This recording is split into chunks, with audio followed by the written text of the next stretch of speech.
Trusting world کے سامعین السلام علیکم دوستو، ہر کام کی طرح کسی چیز کی ایجاد یا دریافت میں بھی علم، ارادے اور ہمت کی ضرورت ہے۔ درختوں سے پھل اکثر گرا ہی کرتے ہیں اور ہم ہر روز پھلوں کو زمین پر گرتے دیکھتے ہیں۔ کبھی اس طرف دھیان بھی نہیں جاتا، مگر بعض عجیب و غریب باتیں اس طرح دریافت ہو جاتی ہیں کہ پہلے سے ان کا گمان بھی نہیں ہوتا، لیکن ان کو سمجھنا، ان سے کام لینا اور ان کے ذریعے خدا کی مخلوق کو فائدہ پہنچانا بغیر علم، عقل اور تجربے کے ممکن نہیں۔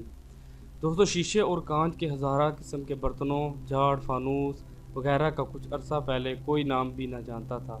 اتفاق کی بات، اہل فونشیا کے ایک قافلے نے رات کے وقت ایک جنگل میں پڑاؤ کیا، کھانے پکانے اور سردی سے بچاؤ کے لیے آگ سلگائی۔ صبح کو چلنے لگے تو کیا دیکھتے ہیں کہ جس جگہ انہوں نے آگ جلائی تھی وہاں زمین پر کانچ کے بڑے بڑے ٹکڑے سورج کی روشنی میں چمک رہے ہیں۔ معلوم ہوا کہ اس زمین میں کانچ کے ذرے تھے جو آگ کی گرمی سے پگھل کر کانچ کی شکل میں جم گئے۔ وہ لوگ ان ٹکڑوں کو تحفہ سمجھ کر اپنے ساتھ لے گئے۔ اسی دن دنیا کانچ یا شیشے کے نام سے واقف ہوئی۔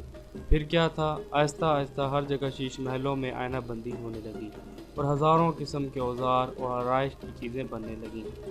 دوستو، شیشہ بنانے کے لیے استعمال ہونے والے بنیادی اجزاء ترکیبی ریت، سوڈیم کاربونیٹ، پوٹاش یا پوٹاشیم کاربونیٹ اور چونا ہے۔